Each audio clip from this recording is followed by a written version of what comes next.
Το σίγουρο είναι ότι κάποιοι γύρω του, μπορεί δεν ξέρω, όχι ο ίδιος, κονομάνε εκατομμύρια. Πολλά. Όσοι ξέρανε τι θα πει χθες, από προχθές, και παίξαν στις αγορές, οι οποίες κατέρευσαν εξαιτίας του δημοψηφίσματος που ανήγγειλε, κονομήσαν εκατοντάδες εκατομμύρια. Διέλυσε τις αγορές, έριξε το γύρο 5 μονάδες. Και αυτό, έχετε πληροφορίες ότι κάποιοι έπαιξαν την παραμονή? Όχι, λέω, όσοι είναι, μπορούν να έχουν εσωτερική πληροφόρηση, στενή εσωτερική πληροφόρηση, για αυτά τα ξαφνικά που κάνει ο Παπανδρέου. Ναι, αυτό όμως... Φανταστείτε δε και κάτι ακόμα. Όμως, το να το λέμε έτσι, εκεί, χωρίς να έχουμε κάτι συγκεκριμένο. Μισό λεπτό. Ναι. Διότι δεν μπορεί, ο κύριος Παπανδρέου, δεν μπορεί να τον θεωρήσουμε γκαγκά και αδαή. Ξέρει ότι μια δήλωση για δημοψήφισμα θα προκαλέσει κατάρρευση στις αγορές. Αν δεν το ξέρει ο ίδιος, το ξέρει ο φίλος του Στίγκλιτς. Αν δεν το ξέρει ο φίλος του Στίγκλιτς, το ξέρει ο Ρουμπινί ο φίλος του. Και αν δεν το ξέρουν και οι δύο αυτοί, σίγουρα το ξέρει ο Σόρος. Μεγάλη που είναι παρέα. Οικογενειακός φίλος. Μεγάλη παρέα. Είναι και μεγάλη παρέα. Και είναι και επισκέπτες εδώ. Τους έχουμε δει με τα μάτια μας. Ναι. Πάντως... Επομένως δεν μπορεί μόνος του να ρίχνει τις αγορές όλη την Ευρώπη. Δεν φαντάζομαι ότι πήρε τηλέφωνο το Σόρος πριν να αποφασίσει για το δημοψήφισμα. Δεν μπορεί να μην το λαμβάνει υπόψη του. Δεν είναι μόνο από φοιτήσας από σχολή κοινωνιολογίας. Κάτι θα του έχουν πει και 200 ξένοι που έχει μαζί του. Επομένως λέω το εξής εγώ. Πώς ένας άνθρωπος, αυτό είναι το δεύτερο σίγουρο, ότι στα 2 χρόνια που παίρνει αυτές τις αποφάσεις και ανεβοκατεβάζει τις αγορές, κάποιοι κερδίζουν που μπορεί να έχουν πρόσβαση. Αυτό είναι το σίγουρο. Αυτοί οι κύριοι, οι οποίοι με λογιστικές οδηγίες, καθαρά, και δεν ξέρω τι άλλο, γιατί αισθάνομαι ότι θα αποκαλυφθεί στο τέλος ότι τα 2,5 χρόνια αυτά κερδίζανε κάποιοι πολλά λεφτά. Σήμερα ας διαβάσουν το κράς, όσοι αγαπούν το καλοψημένο καλαμπόκι, όσοι αισθάνονται ότι μπορούν να μυρίσουν καλά το άνθος αραμποσίτου, για το οποίο σήμερα ξαναγράφουν οι ξένες εφημερίδες. Μυρίζει καλαμπόκι. Έχω βάλει εγώ τίτλο σήμερα. Παγκόσμια πρωτοτυπία. Καλαμποκιού και λευκά κολάρα. Άρωμα καλαμποκιού και λευκά κολάρα. Δεν είναι τυχαίο όταν ένας εμπειρότατος δημοσιογράφος και παίκτης στην ομή της εξουσίας, ο Σταύρος Ψυχάρης, γράφει στην εφημερίδα του την έγκυρη και ιστορική ότι αυτά συμβαίνουν όταν μαγειρεύει σάπια καλαμπόκια σε κουζίνες ιδιωτικών Learjets, και συνεχίζει με την επαφή που είχαν οι μεγαλοεκδότες με τον πρώην Πρωθυπουργό κ. Γιώργο Παπανδρέου, ο οποίος παραπονέθηκε για την αλλαγή πλεύσης πολιτικής γραμμής καναλίου. Δεν τρέπεται όταν αυτά τα γράφει εν προλόγω και ξεκάρφωτα. Δεν τα γράφει τυχαία. Εγώ λοιπόν, επειδή ήθελα να το προχωρήσω, έχω κάνει μια ανάλυση τι είναι αυτές οι σοδιές καλαμποκιού, τις οποίες γνωρίζει και ο κύριος Σαμαράς. Γι' αυτό και τον έβαλα με παπιόν και τους τρεις. Και ο κύριος Σαμαράς, ο οποίος είναι κολλητάρι του Παπανδρέου, όχι τώρα, εδώ και χρόνια, από την εποχή του Αμερικανικού Κολεγίου, του ξένου πανεπιστημίου στη συνέχεια, και στη συνέχεια της αβάντας που γινόταν επί ημερών του Ανδρέα συγχωρεμένου Παπανδρέου από την πολιτική άνοιξη. Αυτοί τα ξέρουν καλά τι έχει συμβεί. Γιατί καθυστέρησε ο Παπανδρέου να πάει στο ΔΝΤ και να πάρει μέτρα, γιατί τα spreads ήταν πολύ χαμηλά, και μετά από εκείνη τη δήλωση για χαρτογράφηση των υδάτων και πορεία προς τη νέα Ιθάκη του ελληνικού λαού του δυστυχισμένου, σηκώθηκαν τα spreads στον ουρανό, γιατί τα CDS από χαμηλά τιμή μίας μονάδος έφτασαν 26, δηλαδή δις, γιατί η αντιστοιχεία δηλώσεων της ελληνικής κυβέρνησης ακολουθεί το από ορισμένα hedge fund και τους όρους στο εξωτερικό. Αν συμβαίνουν όλα αυτά που λες, Γιώργο μου. Εσωτερική πληροφόρηση. Δεν κανένα κανάλι, κύριε Σπίνο μου, δεν ψάχνει να βρει τις τελευταίες ώρες και μέρες Πόσα χρήματα έπαιξε ο Σόρος στα χρηματιστήρια της Νέας Υόρκης και της Φραγκφούρτης μια εβδομάδα πριν ή 2-3-24 ώρα πριν κάνει δήλωση ο Γιώργος Παπανδρέου για δημοψήφισμα? Υπονοείται κάτι τώρα σε αυτό? Γιατί δεν έκανε κανείς έρευνα να δούμε ο Σόρος τι έκανε 2 μέρες πριν μιλήσει για δημοψήφισμα και καταρρεύσει το σύμπαν ο Γιώργος Παπανδρέου? Μάλιστα. Έτσι απλά και λαϊκά. 31 Δεκάτου, 25η, Παρασκευή, Σάββατο, ο Πρωθυπουργός της χώρας αποφασίζει ως Διομαγείας να μας πάει σε δημοψήφισμα. Καταραίουν τα χρηματιστήρια, έτσι, αλλά κάποιοι έχουν επενδύσει ήδη σε κάποια πράγματα. Γνωστά ονόματα. Ο κύριος Λαμπρινίδης βέβαια είναι άνθρωπος της Αγίας Οικογένειας, της οικογένειας Παπανδρέου. Η οποία οικογένεια Παπανδρέου κάνει δουλειά, έχει διάφορες εταιρείες, με κάτι για CDS ακούγονται, από Βέλγιο μεριά, από Ελβετία μεριά. Είναι μια business, ρε παιδί μου, ιστορία. Έτσι. Ναι. Και ο Λαμπρινίδης, ως δικηγόρος στο επάγγελμα, δεν κάνω λάθος, ο άνθρωπος είναι δικηγόρος. Το δικαστικό μέγαρο της Βουλής είναι γεμάτο δικηγόρους και αλλιώς και γιατρούς. Ναι. Γιατί δεν είναι Βουλή, είναι δικαστικό μέγαρο και νοσοκομείο. Ο άνθρωπος αυτός λοιπόν συναντάται 22 το βράδυ την Πέμπτη με την κυρία Χίλαρη. Η οποία Χίλαρη έχει πολύ καλές σχέσεις με τον Τζορτζ Σόρος. Έτσι. Ξαφνικά 28-29 αποφασίζει ο ευφιέστατος Έλληνας Πρωθυπουργός να μας κάνει δημοψήφισμα. Και αρχίζει η κατάρρευση. Πώς είπατε ο ευφιέστατος Πρωθυπουργός? Ευφιέστατος. Τα ευφυή τίποτα κυβερνούν, το τόπο έτσι κι αλλιώς. Αλλά ο Σόρος και η Goldman Sachs κάτι κάνανε. Εκεί τις 2 μέρες, παιδί μου, κάτι κάνανε, κάτι δεν ξέρω. Λέω, τι κάνανε, ο ΕΟ, τι κάνανε. Ας ψάξουμε τον κύριο Λαμπρινίδη, λοιπόν, σε ποια εταιρεία, γιατί μου είπαν και βρήκα θυγατρική της Goldman Sachs ήταν το γραφείο το διοικητικό που δουλεύε. Δεν ξέρω αν είναι έτσι. Λέω. Κατάλαβες, Κώστα μου? Καταλαβαίνω. Δεν είναι κακό, δεν είναι μεμπτό. Λέω όμως, έτσι, λέω. Και χρωστάει μεγάλη χάρη στην οικογένεια ο κύριος Λαμπρινίδης, γιατί τον πήραν και τον κάνανε αυτό που τον κάνανε. Φυτεμένος, φυτευτός, απάντου φυτευτός. Μάλιστα. Κύριε Βελόπουλε, η οίκη αξιολόγησης. Γιατί αυτή την φράση. Να σου πω τι φοβούνται. Τώρα τελευταία. Να σου πω τι φοβούνται.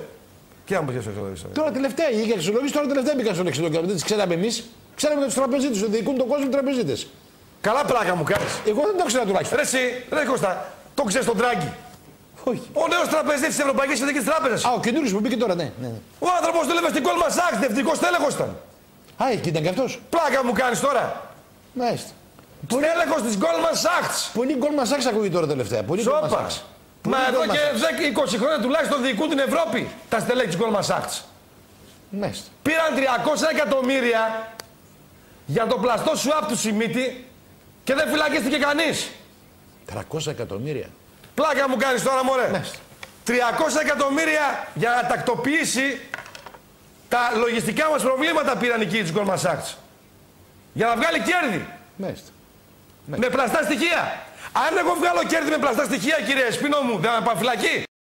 Ποιοι έπαιξαν από τις 27 μέχρι τις 30 του μηνός 31 εναντίον του ευρώ? Ποιες εταιρείες? Εδώ ελληνικές είναι. Τη Unigestion την ξέρεις, δεν την ξέρεις εσύ? Όχι. Την ξέρεις εσύ, Γιώργο μου? Μια εταιρεία, ρε παιδί μου, που έχει σχέση με το περιβάλλον του πρωθυπουργού μας, από ό,τι έχω ενημερωθεί. Ναι. Δεν ξέρω τώρα. Οι πληροφορίες λένε ότι κάποιοι από εκεί μέσα ήξεραν, γνώριζαν και έπαιξαν εναντίον του ευρώ, ρε παιδί μου. Εναντίον του ευρώ. Δεν ξέρω. Έτσι. Πάντως το ευρώ με μια κίνηση του πρωθυπουργού. Και βέβαια και η ελευθεροτυπία έγραφε παλιά. Ναι. Έτσι. Και το λέω ότι ο ίδιος ο Ανδρίκος Παπανδρέου είχε πει ότι δεν ασχολείται με τα CDS, αλλά είναι ένα φαντς οικονομικό που επενδύει στην πράσινη ανάπτυξη. Βέβαια, έχει σχέση με την Dexia, την οποία την ελέγχει, η οποία παίζει με CDS. Λέω, ρε παιδί μου, λέω, μήπως κάποια σχέση, λέω, γιατί με το που κάναμε τη δήλωση το ευρώ κατέρευσε. Έτσι, μπράβο. Άρα κάποιος που τζογάρισε 1-2 μέρες πριν στην πτώση του ευρώ με 1 δις ευρώ, με 1 δις δολάρια, με 500.000 δολάρια, μπορούσε να βγάλει μέχρι και 5 δις ευρώ. Μόνο. Δηλαδή, αν είχα εγώ 200.000 και επένδυα, θα μπορούσα να βγάλω ένα παιδί. Εννοείται. Ας πούμε όχι. Όχι, μισό. Τυχαία το λέω. Δηλαδή, αν εγώ ήξερα, Δηλαδή, εγώ είμαι ο πρωθυπουργός, παιδί μου, είσαι αδερφός μου. Ναι. Και συζητάμε σπίτι, αύριο ξέρω, σκέφτομαι να κάνω ένα δημοψήφισμα. Εσύ που είσαι γάτα όμως, έτσι δεν μου λες τίποτα. Πας και λες, αφού θα κάνει δήλωση, σίγουρα θα πέσει το ευρώ, ας πάω να επενδύσω. Εγώ δεν ξέρω τίποτα. Έτσι, εσύ είσαι ο κακός άνθρωπος. Έτσι και επενδύεις εσύ, αλλά οικονομάς. συζητάς. Εγώ δεν ξέρω τίποτα όμως. Δεν ξέρω, εγώ το συζητάω με τον αδερφό μου. Ότι ξέρεις, φίλε μου Κώστα, αδερφέ μου Κώστα, θα κάνω δημοψήφισμα γιατί θέλω δημοκρατική ήταν η διαδικασία. Δεν θέλω να πάω εγώ να αποφασίσω κάτι για τον ελληνικό λαό χωρίς να αποφασίσει αυτός. Να τον βάλω συνυπεύθυνο και συμμέτοχο στην απόφασή μου. Το μαθαίνεις εσύ ως γάτα που είσαι και πας και πες εναντίον του ευρώ. Και μπορεί να οικονομήσεις δισεκατομμύρια ευρώ. Λέω εγώ. Συνέλληνες. Αχ, Hermelin και λαό. Ποιος τα λέει αυτά. Τα μέσα ενημέρωσης λιγοστεύουν στην Ελλάδα. Η πολυφωνία λιγοστεύει, συρρυκνώνεται. Μεγάλες εφημερίδες κλείνουν. Κανάλια κλείνουν. Λόγω της κρίσης και λόγω, αν θέλεις, ακόμα και της κατάστασης που επικρατεί μεταξύ της βαρωνίας και της εκτελεστικής εξουσίας. Αυτά τα οποία διάβασα τις τελευταίες μέρες με έκαναν να χαμογελάσω. Διότι όταν διαβάζω τον έγκριτο κύριο Ψιχάρη να μιλάει για μαγειρία σε Learjet, για Σάπιο Καλαμπόκι και στην τελευταία σελίδα του έγκριτου βήματος να αναφέρεται διαμέρισμα που αφορά πρίγκιπες και συγγενείς τους στο Knightsbridge του Λονδίνου, εγώ αρχίζω να πιστεύω τον καμένο. Θέλω να πω, αρχίζω να πιστεύω διάφορα τα οποία διαχέονται και για τα οποία ξέρει πολλά η Νέα Δημοκρατία, αλλά δεν μιλάει. Και θέλω να πω πρωί-πρωί στον Αντώνη Σαμαρά, τι εννοούσες ρε Αντώνη, όταν στην πρώτη συνέντευξη που έδωσε στο ΚΡΑΣ είπες ότι θα πέσουν από τα σύννεφα οι Έλληνες όταν μάθουν πώς οδηγήθηκαν στο Δέλτα Νιτάφ. Τι ήξερες και ξέρεις και δεν το λες στους Έλληνες? Γιατί θα πέσουν από τα σύννεφα οι Έλληνες αν ήξεραν πώς έφτασαν στο Δέλτα Νιτάφ? Το μεγάλο ερώτημα, Γιώργο... Όχι ο Αντώνης να μας το πει πρωί-πρωί. Κυρίες και κύριοι συνάδελφοι, εχθές επέχθη ένα σύριαλ. Στο Φεστιβάλ των Κανών διαγωνίστηκαν οι εξής ταινίες. Η πρώτη είναι τίτλος δικό μου. Ο μπρόκερ των διεθνών τοκογλύφων. Δηλαδή ο σημερινός πρωθυπουργός, ο οποίος αρνείται να απαντήσει στη Βουλή από το Μάιο του 2011 ποιος αγόρασε, ποιος κατέχει τα ασφάλιστρα κινδύνου του ταχυδρομικού ταμιευτηρίου. Ποιοι κερδίζουν 27 δισεκατομμύρια ευρώ. Αρνείται να απαντήσει με την κοινοβουλευτική διαδικασία. Αρνείται να το προσδιορίσει για συζήτηση στο Κοινοβούλιο. Την ώρα που ο κοινοβουλευτικός εκπρόσωπος της Δημοκρατίας, συγγνώμη, ο γραμματέας κοινοβουλευτικής ομάδας, ο κ. Στασούλας, για να μην υπάρχουν και παρεξηγήσεις, έστειλε επιστολή και ζητά να προταχθεί η επερώτηση που υπογράφει και το Λάος και ο κύριος Δημαράς. Και η ερώτηση είναι γιατί δεν την προσδιορίζετε. Εάν θέλουμε να μιλάμε για έντιμες και καθαρές λύσεις, γιατί δεν μας λένε ποιοι ποντάραν στη χρεοκοπία της χώρας. Ο κύριος Τσίπρας στον τίτλο του έργου έβαλε ο ντίλερ των διεθνών κερδοσκόπων. Γιατί πράγματι ως ντίλερ λειτουργεί αυτός ο πρωθυπουργός που ζητά την ψήφο εμπιστοσύνης, όταν στο Μέγαρο Μαξίμου υπογράφει ο Εμμύρης του Κατάρ την πώληση των χρυσορυχείων της Χαλκιδικής που αγοράστηκαν 11 εκατομμύρια ευρώ, πολλούνται 2 δισεκατομμύρια και τα αποθέματα τα οποία υπολογίζουν επίσημα η εταιρεία είναι 22 δισεκατομμύρια. Και βλέπουμε, κυρίες και κύριοι συνάδελφοι, ότι ουσιαστικά, τελειώνω κύριε Πρόεδρε, έχουμε αφαιθεί στα χέρια, στα σαγόνια του Σόρος. Θα σας θυμίσω μόνο το εξής. Δήλωση προχθές το βράδυ του διεθνού τοκογλύφου και κερδοσκόπου Τζορτζ Σόρος, που τον είχε εδώ ο Πρωθυπουργός μέσα στο μέγαρο της Βουλής για να συνομιλήσει πριν πουλήσει το CDS του ταχυδρομικού ταμιευτηρίου. Είπε, θεωρώ ότι η συμφωνία της 27ης Οκτωβρίου δεν μπορεί να αντέξει πάνω από 3 μήνες. Θα αντέξει από 1 μέρα έως 3 μήνες. Το δηλώνει ο Σόρος το βράδυ. Την επόμενη μέρα ο Πρωθυπουργός της Ελλάδος θα κάνει τούμπα και μιλά για δημοψήφισμα. Κλειστές οι αγορές της Ευρώπης. Πέφτει 6% η Γαλλία. Βουλιάζουν οι γαλλικές μετοχές. Πέφτει ο δείκτης στην Αγγλία, ο δείκτης στην Γερμανία, ο δείκτης DAX. Βουλιάζει η Ασία, βουλιάζει η Αμερική. Κερδίζουν οι κερδοσκόποι. Βγαίνει το ευρώ και διακυμαίνεται μέχρι 1,43 και 1,37. Και ξέρετε γιατί? Καταθέτω στη Βουλή, κύριε Πρόεδρε, κυρίες και κύριοι συνάδελφοι, μία ακόμη σύμβαση για να μελετήσετε. Και καταλήγω. Τη σύμβαση της Τράπεζας Δέξια, αυτή που φαλήρισε, η οποία παίζει 10 δισεκατομμύρια ευρώ στη διακύμανση ευρώ δανεικής κορώνας και η οποία υπογράφεται ότι μανατζάρεται από την εταιρεία Unigestion, στην οποία δουλεύει ο αδερφός του Πρωθυπουργού. Καταθέτω στη Βουλή ένα ακόμα συμβόλαιο διακύμανσης του ευρώ. Αυτοί που ξέρουνε κερδίζουνε και αν νομίζουνε ότι θα κερδοσκοπήσουν εις βάρος των Ελλήνων κάνουν μεγάλο λάθος. Ο Παπαντρέου δεν είναι τρελός. Άλλα είναι. Τρελός δεν είναι. Διότι σου λέει αυτό το πράγμα που θα δέσει την Ελλάδα για τα 20, 30, 40 χρόνια μπροστά δεν μπορεί να με κάνει με ένα μπενάλι. Δεν μπορεί να με κάνει να τρέχω, να γίνω Μουαμάρ. Διότι εδώ πέρα δεν ξέρουμε τι θα συμβεί. Να αποτρέψουμε την καταστροφή έπρεπε να ανακτήσουμε την αξιοπιστία της Ελλάδας. Γιατί μόνο μια χώρα αξιόπιστη μπορεί να σταθεί απέναντι στους εταίρους της και να αξιώσει καλύτερη μεταχείριση. Και για να ανακτήσουμε την αξιοπιστία μας ως χώρα έπρεπε να προχωρήσουμε ταχύτατα και να τηρήσουμε όλες τις δεσμεύσεις μας. Αυτό ακριβώς κάνουμε. Καταλάβατε. Πρέπει να γίνεις πρώτα αξιόπιστος. Πρέπει να του πεις, έλα να σου πάρω κάτι της, να σου πάρω κάτι της, να σου πάρω κάτι της, πιου. Έλα γορίνα μου να γίνουμε αξιόπιστοι, να γίνουμε φερεγγοί και για να γίνουμε φερεγγοί πρέπει να πάρουμε πολλά μέτρα, πάρα πολλά μέτρα. Τα άλλα μέτρα δεν τα ξέρετε ποια είναι. Από μπόα κολλή δίνεις, τα πάντα δίνεις, δεν γίνεται. Δεν γίνεται φίλες και φίλοι. Το μαύρο το πιστόλι. Ο πιου. Σύμφωνα με άρθρο του Σπίγκελ, κυρίες και κύριοι, η Φράου, η Φράου. Ποια Φράου? Η τηγανιτή πατσαβούρα που βγαίνει κάθε βράδυ στα γερμανικά κανάλια. Η Μέρκελ θέλει να κρατήσει την Ελλάδα όλους μας στην Ευρωζώνη, μας θέλει. Δεν μπορεί να μας αποφύγει, μας έχει αγκαλιάσει η γυναίκα. Μάλιστα σύμφωνα με το Σπίγκελ λέει στους συνεργάτες της, κλαίγοντας κάθε πρωί την ώρα που πάει στην καγκελαρία και τις βγάζουν στρουντελάκια, λέει στους συνεργάτες της πρέπει να βρούμε μία λύση, γιατί υπάρχει κίνδυνος αν φύγουν αυτοί από εκεί κάτω να προκληθεί ντόμινο στην Ευρωζώνη. Το λέει το Σπίγκελ, δεν το λέει ο Τράγκας.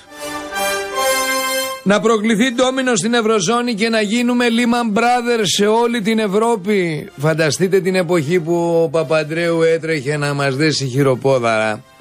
Εάν έλεγε σε ένα τραπέζι φεύγω αύριο το πρωί, πόσα σκυψίματα θα έκανε η Φράου Μέρκελ πάνω από τη Γιωργάρα τη γυμνασμένη.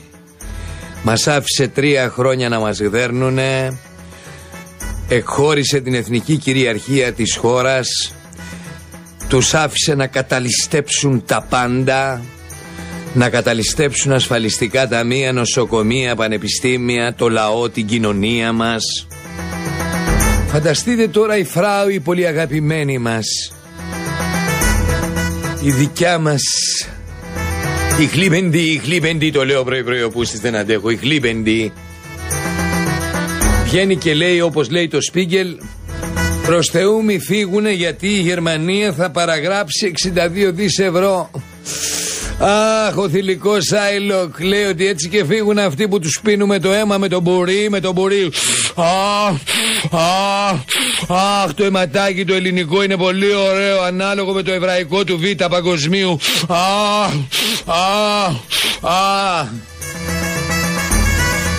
Και τότε παίρναν όλα τα χρυσαφικά των Εβραίων.